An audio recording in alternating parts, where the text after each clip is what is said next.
whole world idolizes Kylian Mbappé, but Mbappe's idol was Cristiano Ronaldo.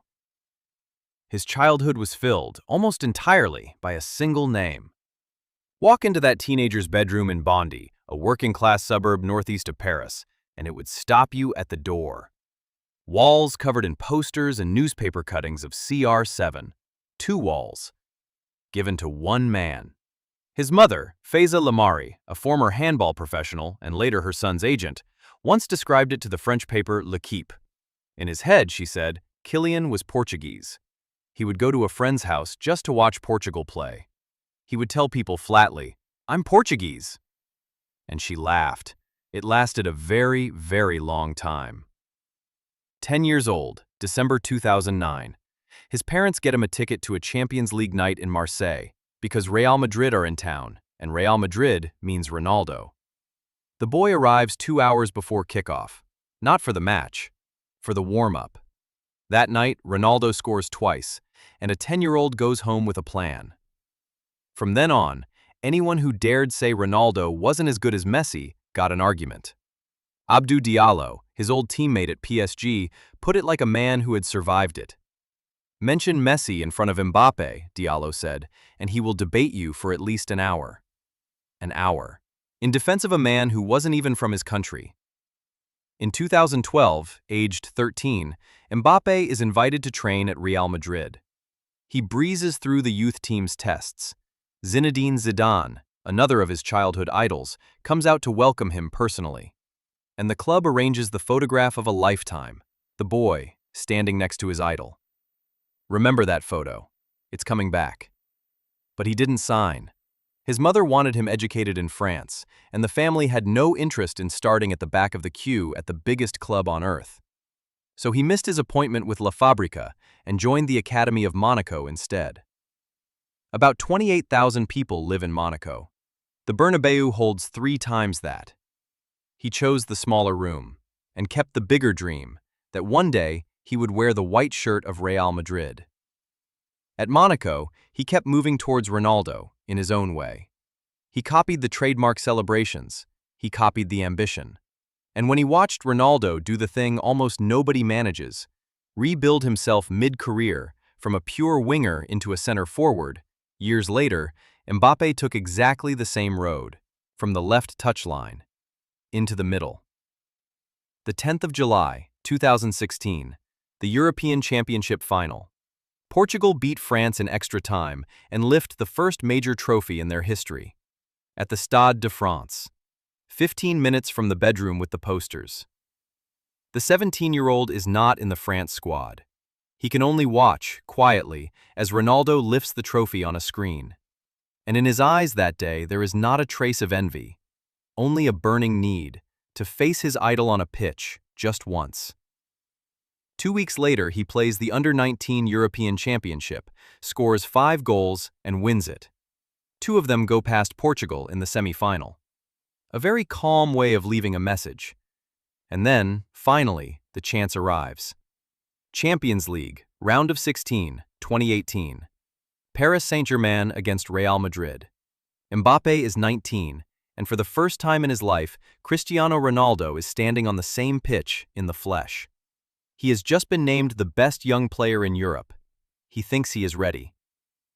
Ronaldo scores twice, a bucket of cold water, and a lesson in what world class actually means. 3-1. Madrid win comfortably. It is the first time Mbappe feels the real distance between himself and the best player on the planet. But the defeat doesn't dull him. It teaches him that standing level with his idol will cost far more work than he has done so far. That summer, PSG announced that their 19-year-old is giving up the number 29. He is taking the 7. The 7. He once said he used to think shirt numbers didn't matter, that only the pitch mattered. Then he took the one number in football that announces exactly what you are aiming at and hoped nobody would notice. 2020, the Nations League, France against Portugal. Mbappe is now the biggest star in French football, walking into his second official meeting with Ronaldo. The match ends 0-0 and leaves behind one strangely warm moment. Mbappe famously hates being touched on the head, But when Ronaldo reaches over and ruffles his hair, he lights up with a delight he cannot hide. After the game, he posts a single word: idol, a crown, and a goat. Then Budapest, June 2021, Portugal 2, France 2. In the tunnel they exchange shirts, and the cameras catch it. The older man talking, the younger one leaning in, listening. Mbappe carefully takes the legendary number 7 shirt home. By 2024, age 25, he is the most coveted footballer on earth, and he still has never beaten his idol in a competitive match. Then the Euro quarterfinal gives him his chance. France and Portugal cannot be separated after 120 minutes, and on penalties, with colder nerves, the French send Portugal home. 5-3. Ronaldo, 39, walks out of the tournament. Mbappe, 25, walks on. And yet, having finally caught and passed his idol, he says in the post-match interview exactly what he has always said. Ronaldo is the most important example of his career, and his admiration has not dropped by a single inch. Beating him never meant replacing him. And that July, the childhood dream finally comes true. Kylian Mbappé signs for Real Madrid. At his unveiling, in front of more than 80,000 people at the Bernabéu, he holds up the white shirt with the number 9. And at the end, he leans into the microphone and gives the crowd Ronaldo's old salute. Un, dos, tres. Hala Madrid. 15 years after his idol's own presentation. Same stadium, same stage. And among the photos he posts that summer to celebrate, there is one from 2012. A skinny boy in a tracksuit, standing next to Cristiano Ronaldo.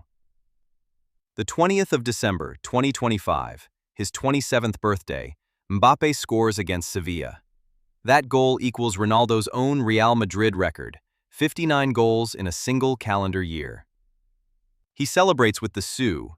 Then he tells the press the celebration was for Cristiano, his idol, the greatest player in Real Madrid's history, the man who still calls him, still gives him advice, who helped him settle in the city. The posters had become a phone call. Which brings us to this summer. Before the 2026 World Cup, Mbappe said out loud that he dreamed of drawing Ronaldo's Portugal in North America, because it would be Ronaldo's last one. One final meeting, the perfect ending. It never happened.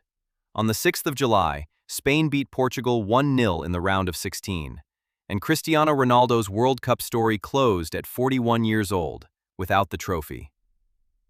Mbappe kept going, France's all-time leading scorer, the most goals ever scored in the knockout rounds of a World Cup, a semi-final in Dallas against Spain.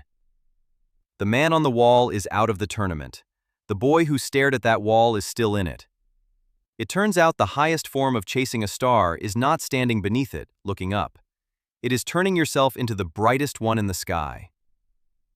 So here is the question worth arguing about.